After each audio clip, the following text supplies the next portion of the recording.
Hello and welcome to the Mathematics Learning Lecture Higher 3. So you should have this in front of you. It's your key knowledge test. Have a go at this. You've got 4 minutes. Off you go.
All right. So let's go through this again. I'm not going through all of them. I'm just going to pick a few. I'm going to do the square-based pyramid again because I have seen this come up quite a lot regularly. Remember, it's the area of the base times by the height divided by 3. So it's going to be, the area of the base is going to be 9 times by 2. So 2 times by 9 times by the vertical height, which is 8, all divided by 3. So 2 times 9 times 8, all divided by 3, is equal to 48 centimeters cubed. Brilliant. This one here is Pythagoras. We're trying to find C in this case. I won't go through that. You should know that just in case for next time. I will go through this standard form one. So 4, 4, 1, 0, 0. in standard form, there's going to be 1, 2, 3, 4 jumps to make this between 1 and 10. It's a large number, so it's going to be a positive power. So it's 4.41 times 10 to the power of 4. And we'll do this one on the right as well. With this one here, we've got to either make the A's or the B's the same. In this case, I'm going to make the A's the same just because it's easier by timesing this top one by 4. So I end up with 4A plus 16B is equal to 88. And then I'm going to subtract, I'll write it over here actually, 4A plus 16B is equal to 88. And then A plus 4B is equal to 22. So I'm going to subtract both of these then. 4A, what should be, I wrote this down wrong. Start again, silly me. So it should be 4A plus 16B is equal to 33. And then the other one, sorry, was 4A plus 5B is equal to, should be 88. Slow down, Mr. Adams. Is equal to 33. Subtract these. 4A take away 4A is equal to 0. 16 take away 5 is 11. And 88 take away 33 is 55. Then divide by 11. Divide by 11.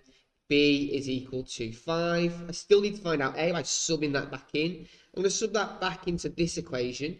So I end up with A plus 4 times by 5 is equal to 22. Which is A plus 20 is equal to 22.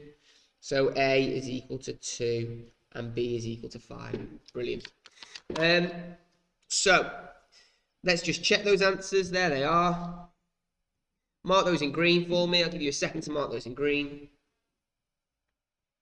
Upper and lower bounds for this one. Lower bound is 6.5. Upper bound is 6.6. You could write it as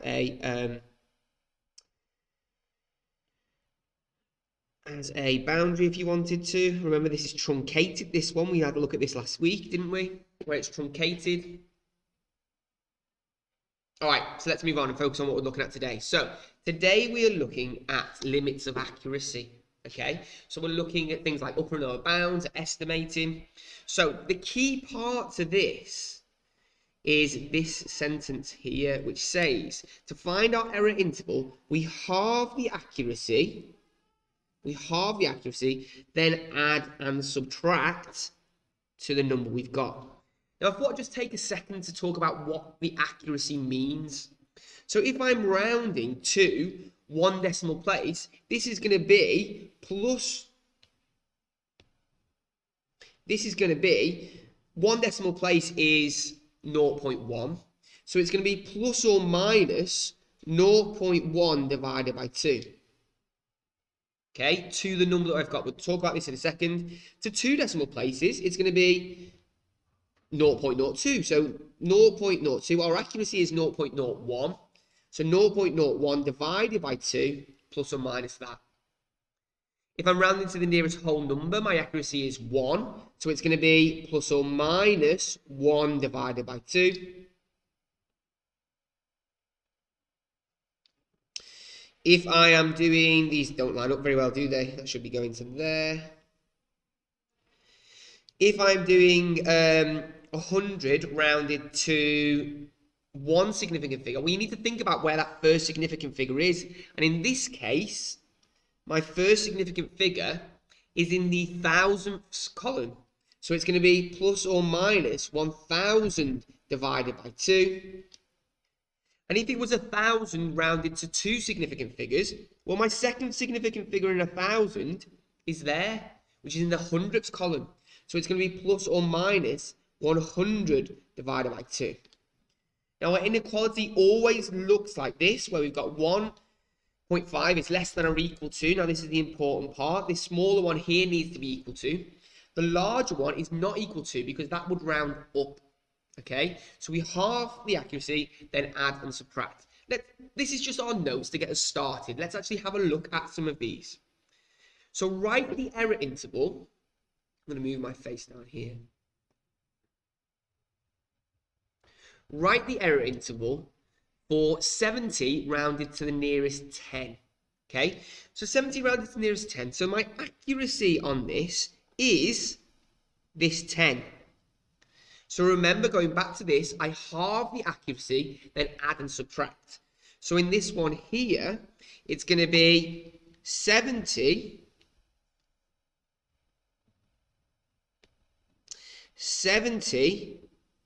plus or minus 10 divided by 2. Half the accuracy, add and subtract. So my lower bound is going to be equal to 65. My upper bound is going to be equal to 75. And if I want to write this as an inequality, it's going to be 65 is less than or equal to x in this case, is less than 75. There's our first one. So write down the error interval for x is equal to 81, rounded to the nearest whole number this time. So thinking back to our whole number, this is going to be, our whole number is 1 for our accuracy. So it's going to be 81 plus or minus my accuracy divided by 2, in which case it's 1. So 1 divided by 2. So 81 plus a half, which is 0.5. My lower bound, 81 take away a half is going to be 80.5. My upper bound is going to be 81 plus 0.5, which is 81.5. To write this as an inequality, it's going to be 80.5 is less than or equal to x is less than 81.5. Last one, rounded to the nearest 5. So my accuracy this time is 5, to the nearest 5. So it's going to be 90 plus or minus 5 divided by 2. Now I do see these come up, okay? So my lower bound is going to be 90 take away 2.5, which is going to be 87.5.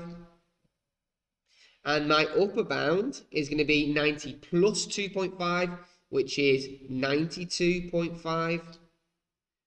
So in which case, it's going to be 87.5 is less than or equal to x is less than 92.5. Brilliant. So this is the starting point here. Now, they do sometimes ask you for this error interval, okay? However, the majority of the time, the questions will look something like this. A circular mirror has a diameter of 60 centimeters measured to the nearest centimeter. Find the greatest possible area for the mirror. Give your answer in centimeters squared. Notice it doesn't mention error interval. It doesn't mention limits of accuracy or anything like this. It just tells you it's measured to the nearest centimeter. It's told you that it's rounded. Okay, that's what you're looking out for. So in which case, my accuracy in this is the 1 centimeter. So it's going to be 60 plus or minus 1 centimeter divided by 2. Half your accuracy, add and subtract. So your lower bound on this is equal to 59.5 centimeters. Your upper bound is equal to 60.5 centimeters. Now it says here, find the greatest possible area. Now, notice, some people might halve this to find the radius first. You can't do that until you've found these upper and lower bounds. So you have to find the upper and lower bound first. Okay, you have to find the upper and lower bound first. We know that the formula for the area of a circle is equal to pi times by my radius squared. But I've got the diameter. To find the greatest possible area of the mirror, it's going to be the greatest possible radius, which is going to be this 60.5, which is my diameter. My diameter is equal to 60.5. So my radius, the greatest possible value for my radius is going to be that divided by 2, which is 30.25 centimeters. So in which case, the greatest possible area is going to be pi times by 30.25 all squared. So shift pi times 30.25 all squared, which in this case is equal to 2,874.75 centimeters squared. Brilliant. Okay, so there's our first one. This is a common question. Notice it doesn't talk about those accuracy, your limits of accuracy. It doesn't talk about error interval. All it says is that it's rounded to the nearest centimeter. Okay, let's have a look at this one. So use approximations to estimate the value of 4.12 times by 1.89 all divided by 0.21. If you see a question like this, estimate does not just mean guess. Estimate means, now this is really important, estimate means to round to one significant figure. Really important, that. So my first significant figures are all here. It's your first non-zero value. It's not after here, okay? It's after your first non-zero value. So let's round all of these. So 4 rounded to the nearest one significant figure is 4 times by 4.12 rounded to one significant figure is just 4. 1.89 to one significant figure is 2.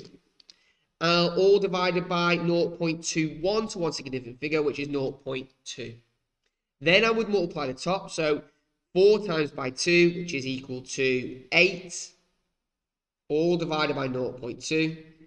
Now, when I'm dividing by a decimal, the easiest way to think about it is how many times does that decimal go into 1 and then times by that. So how many times does 0.2 go into 1? Well, 0.2, 0.4, 0.6, 0.8, 1, it goes in 5 times. So this is the same as saying 8 times by 5. And 8 times by 5 is equal to 40. So this is our approximation for that estimate. Okay, so have a go at the practice questions yourself. I'm going to give you 4 minutes. Off you go.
All right, so let's have a look at this together then. So here's your first answers. Mark those in green for me. They've done that less than or equal to in a weird way, haven't they? Don't really like that. Less than or equal to should be look a bit more like this, I'd say. Well, that's okay. It's still there. Less than or equal to. Mark those in green. Okay, let's have a look at this next one. It's a lower bound for the area of this rectangle. They've done it. This is your accuracy here, 10 centimeters, and then 1 centimeter. As I said, these questions always come up. Notice it doesn't talk about accuracy in here. It just tells you that it's rounded to the nearest centimeter. You've got to spot that. Here, we've got our estimate question. Look, always here, always to one significant figure. 3 marks, that would be a gift if it came up. Divide by 0.5 is the same as times in by 2. And then the last little one here. Now you've got to be careful with this one here. You've got to work out all of those values, all the lower bounds, then to find the mean. Now to find the range, you've got to be really careful with that. It's going to be your upper bound of your, to get the greatest possible range, it's going to be the upper bound of your biggest one, subtract the lower bound of your smallest one. Okay? Be careful with that. A lot of people do upper bound, take away upper bound, but that would actually be smaller. Okay? It's your upper bound, take away your biggest upper bound, take away your lowest smaller bound. Brilliant. So thank you for watching this video. Have a lovely day.